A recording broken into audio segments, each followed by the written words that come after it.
Hi. When we talk about the experience of minorities, what comes up is the negative reactions that have to do with overt bigotry, racism, or in the case of immigrants and their children, xenophobia.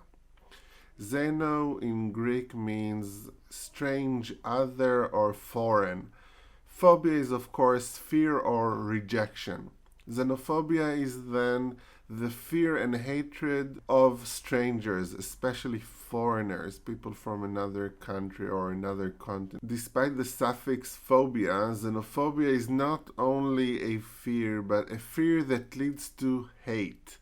It's similar to the idea of the term homophobia, a fear that leads to hate of gay people. In fact, sometimes it seems that just like with homophobia, it has to do just with hate and rejection, and the issue of fear doesn't have anything to do with it. Explicit xenophobic reactions are easy to decipher and to pay attention to. And if you are at all of a liberal point of view or worldview, it is easy to reject such comments.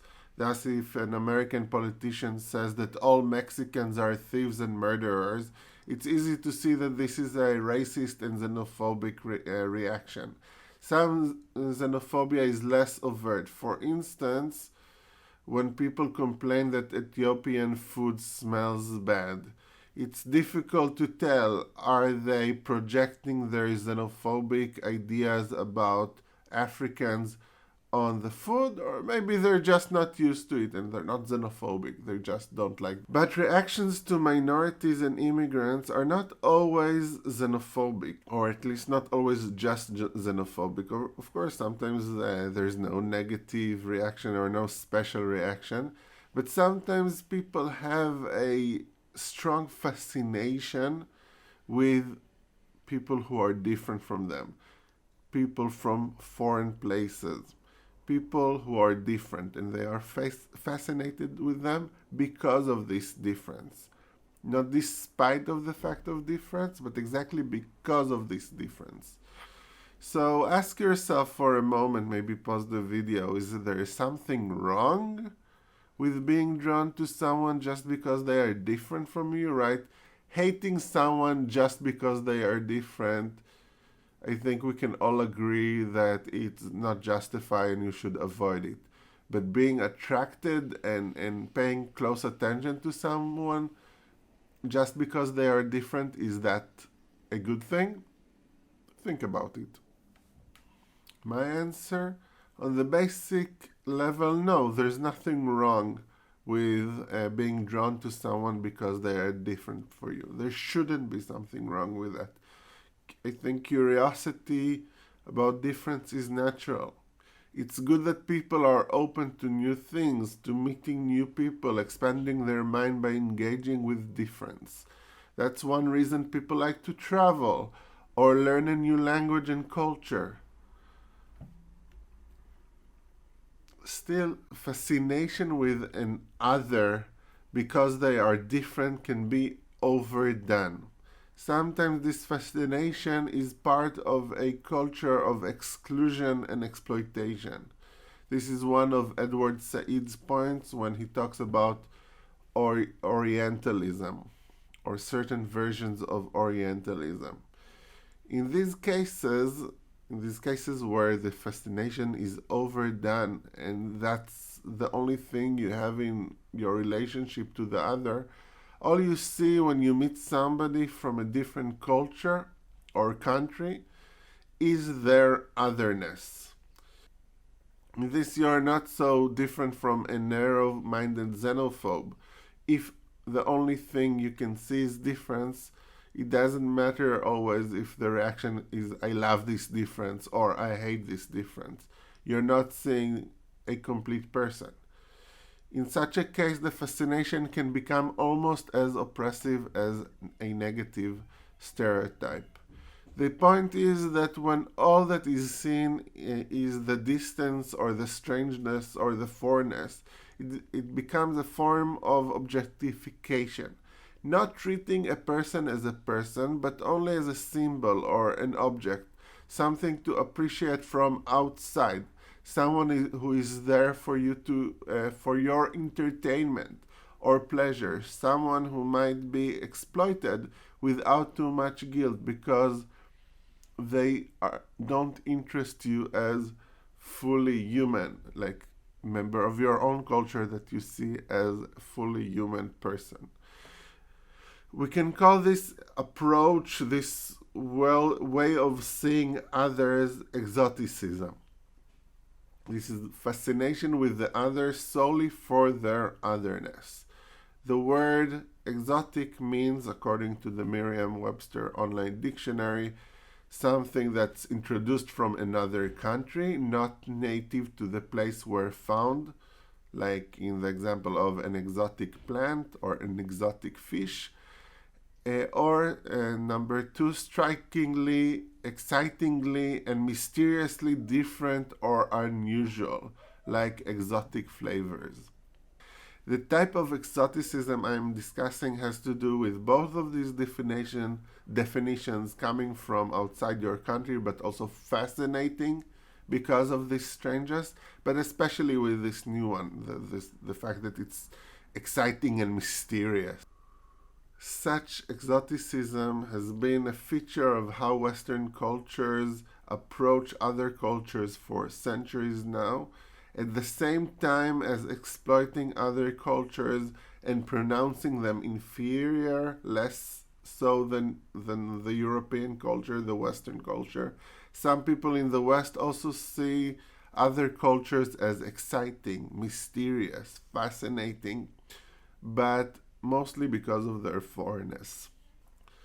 I do want to say explicitly that this fascination sometimes, but not always, has a sexual component. A certain group is considered sexy or attractive because they are exotic, because they are foreign.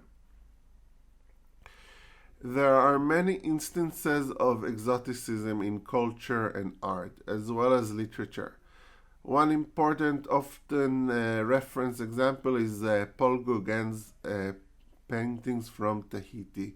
Gauguin, who was a Frenchman, traveled to Tahiti at the end of the 19th century. There he painted dark-skinned girls and young women in colorful dresses and colorful backgrounds. Often they were portrayed bare-chested, as if they are closer to nature and freedom than European women and girls. Gauguin was using these women, exploiting really these women, to create a new kind of art. But of course, any praise or profit went to him and not to these women. That's where the exoticism and exploitation mix together. I'm not saying that it is not okay to enjoy his paintings. They are beautiful, and I'm not saying that Gauguin is not a good painter. I think a lot of people would agree that he is. But there are some ways in which his approach is problematic, and it's important to take those into consideration as well, especially in the context of our course that's actually trying to listen to the voices of the minority and not just the people who represent them. We can look at this painting that shows perhaps some awareness of the problem. Perhaps this young girl is wearing a more or less European dress, even if it is bright and colorful. But in the background, you can see a more exotic figure, suggesting the wildness and foreignness that the viewer is still meant to see here, despite the tame dress and face that we see in the forefront of the picture. If you want to be generous to Gauguin, you could claim that he is showing a duality here. She is both familiar and exotic. The background highlights her exoticism at the same time as the foreground makes us see her as more familiar. Perhaps he's problematizing on purpose how his exotic point of view works while looking at the other girls in Tahiti. And this I'm saying without even going to actual biographical stories about how Gauguin, as a person and not an artist, exploited some of these young girls and women. So going back to thinking from the point of view of members of minorities, we can ask what it feels like to be exoticized, to be looked at as exotic. That's one of the questions that we can ask of a minor writer. How do you approach being seen as exotic, especially for women who are a part of minorities? To go back to the idea of double consciousness, when you are the object of exoticism or of an exoticizing point of view, then it might create this strange sense of doubleness that Du Bois talks about. When you are expected to present yourself as exotic to others, sort of othering yourself to make yourself other to your own self, to look at yourself as foreign and therefore attractive and interesting. Just like looking at yourself from a racist point of view, seeing yourself as inferior, looking at yourself and accepting the exotic point of view can be painful and frustrating and stressful. You are being asked to treat yourself as an object of viewing. One question faced by writers and artists from a group that has been seen as exotic is to what extent they engage with such a stereotype and what choice they have in the matter. Sometimes today, I believe less so than 100 years ago, but perhaps I'm mistaken, entertainers will exoticize themselves in order to make money and have a larger audience. One famous example, indeed from 100 years ago, was the American-born French dancer and actor Josephine Baker. In one of her shows, she dressed in a skirt made of bananas, connecting her to tropical fruit and exoticizing her image for the entertainment of a largely white European French audience. Perhaps she's even the dress even suggests some kind of connection between Africans and monkeys who live in Africa and of course love bananas, as we all know. In reality, Baker was an anti-racist advocate. That's one of the reasons she moved to France, which was less racist than the United States, where she grew up. For instance, when she toured the US, she refused to perform before a segregated audience, fighting racism that way. But in one of the most famous images of her performance, she does trade on these ideas of the exotic, creating an image that's based on it, but at least profiting for herself. Writers, not just dancers, but writers can enlist exotic tropes like the special spices of their culture and describing special rituals in order to make their writing more attractive.